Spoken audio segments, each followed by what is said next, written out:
Last month కూడా లేదు date కూడా ఇచ్చింది డిక్లేర్ చేసిన మళ్ళీ క్యాన్సిల్ చేసేసి ఇనాగ్రేషన్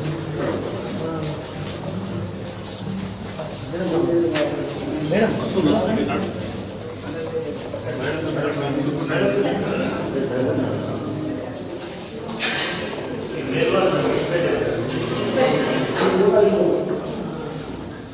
డెలివరీ కావాలని ఇక్కడ చూపించారు అన్న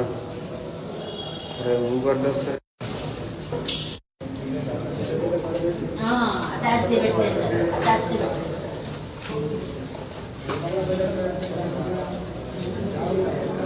ఉంది సార్ ఎందుకన్నా ప్లేస్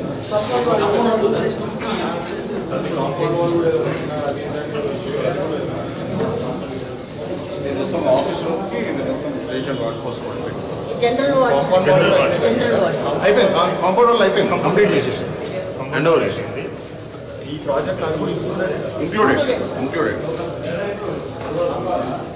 అన్న ఒక్క నిమిషం అన్న సార్ ఇది పాతది సార్ మినీ హబ్ ఉండే దీంట్లో ఎక్స్రే అల్ట్రాసౌండ్ ఈసీజీ 3 ఉన్నాయి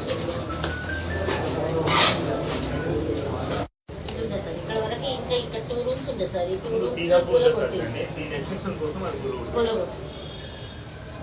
కొత్త కట్టిన 8 మంత్స్ కట్టిన 8 మంత్స్ అక్కడ ఎంప్లాయర్ ఫెసిలిటీస్ ఏంటో షిఫ్ట్ చేసి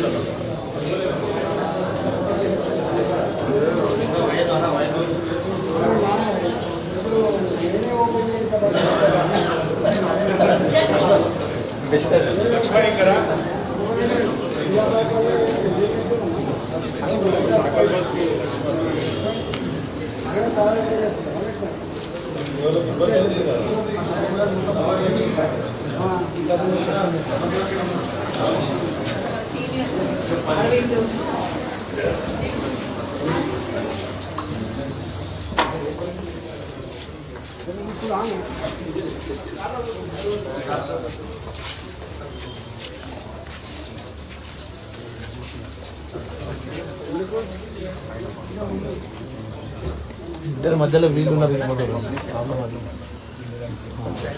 నేను చెప్తా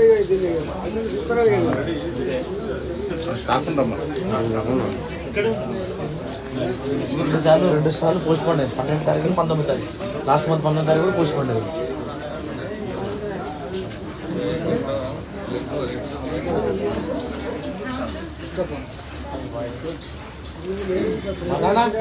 ఉన్న ప్రైమరీ హెల్త్ సెంటర్ చాలా పురాతనమైంది.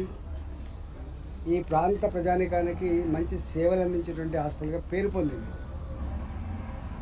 కొండ నాలుక మంది అయితే ఉన్న నాలుక వినట్టుగా పాత బిల్డింగ్ స్థానంలో కొత్త బిల్డింగ్ వస్తే మరింత మెరుగైన సేవలు అందించవచ్చు అని చెప్పేది భావించి ఆనాటి ప్రభుత్వం టెండర్లు పెట్టి బిల్డింగ్ కన్స్ట్రక్షన్ మొదలు పెడితే బిల్డింగ్ కట్టిన కాంట్రాక్టర్కి బిల్లులు రాకపోవడం వల్ల ఆ కాంట్రాక్టర్ తాళాలు వేసుకొని అనేక నెలలుగా ఈ దవాఖానా పేద ప్రజానీకానికి సర్వీస్ అందించడంలో ఇవాళ విఫలమైపోయింది. ఇక్కడ రాజకీయ పట్టింపులు, కాంట్రాక్టుల బిల్లులు చెల్లించకపోవడం, పట్టింపు లేకపోవడం, పేదల వైద్యం పట్ల అసలు ఆలోచన లేకపోవడం అనేది బాధ అనిపిస్తుంది.